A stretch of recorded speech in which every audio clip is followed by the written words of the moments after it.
ఈ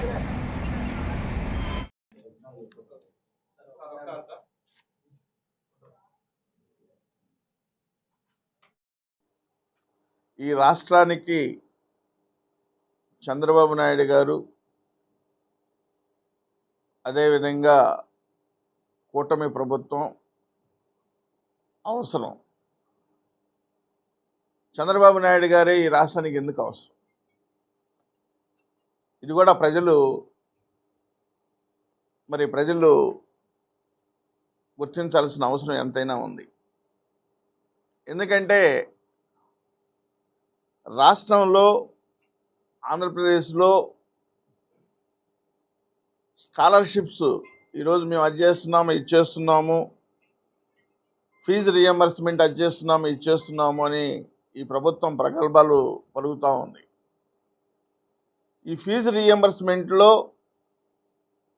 గతంలో చంద్రబాబు నాయుడు గారు 16 లక్షల మందికి ఫీజు రీఎంబర్స్మెంట్ ఇస్తే, గ్రాడ్యుయేట్స్ కానీ పోస్ట్ గ్రాడ్యుయేట్స్ కానీ ఈ ప్రభుత్వం కేవలం 8 లక్షల మందికే ఇచ్చిందనేది స్పష్టంగా రికార్డ్స్ చెప్తూ ఉన్నాయి. అంటే ఇంక 8 లక్షల మందికి ఫీజు రీఎంబర్స్ రాలేదనేది స్పష్టంగా కనబడతా ఉంది, గ్రాడ్యుయేట్స్ కానీ పోస్ట్ గ్రాడ్యుయేట్స్ కానీ.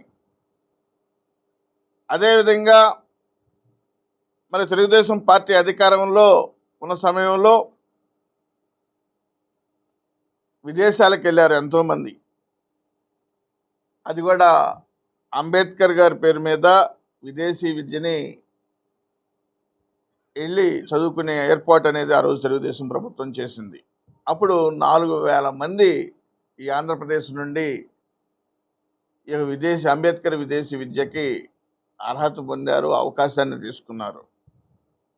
మరి ఈరోజు ఎంతమందిని పంపించారు? ఎవరన్నా పంపించారా? ఒకడు కూడా పంపించిన దాఖలాలు కనబడతలేదు. అదేవిధంగా మరి ఆ రోజు తెలుగుదేశం ప్రభుత్వం 5,13,000 ఉద్యోగాలు కల్పించడంలో, ఇది మీ అందరికీ తెలుసు, చంద్రబాబు నాయుడు గారు ఒక టీము బిజినెస్ సమ్మిట్లకు వెళ్ళి అక్కడి నుండి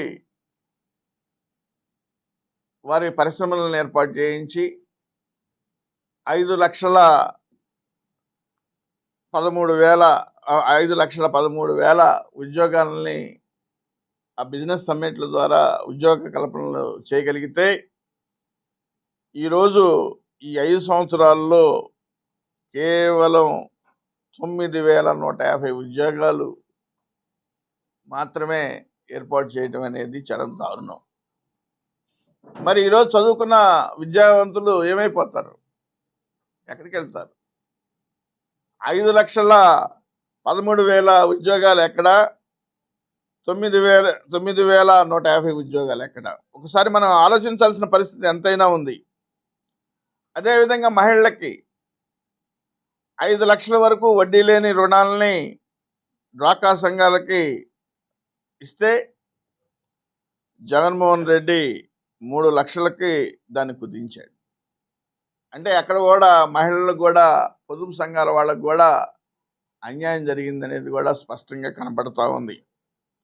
అదేవిధంగా అంగన్వాడీలు ఇబ్బంది పడుతున్నారు, ఆయాలు ఇబ్బంది పడుతున్నారు అనే ఉద్దేశంతో ఆ రోజు మరి 6,300కు జీతం పెంచితే, ఈయన నేను వచ్చిన తర్వాత అది చేస్తాను, ఇది చేస్తానని కోతలు కోసి 1,000 రూపాయలు పెంచడానికి వాళ్ళు అనేక ఇబ్బందులు పడితే, అనేక రకాలుగా మరి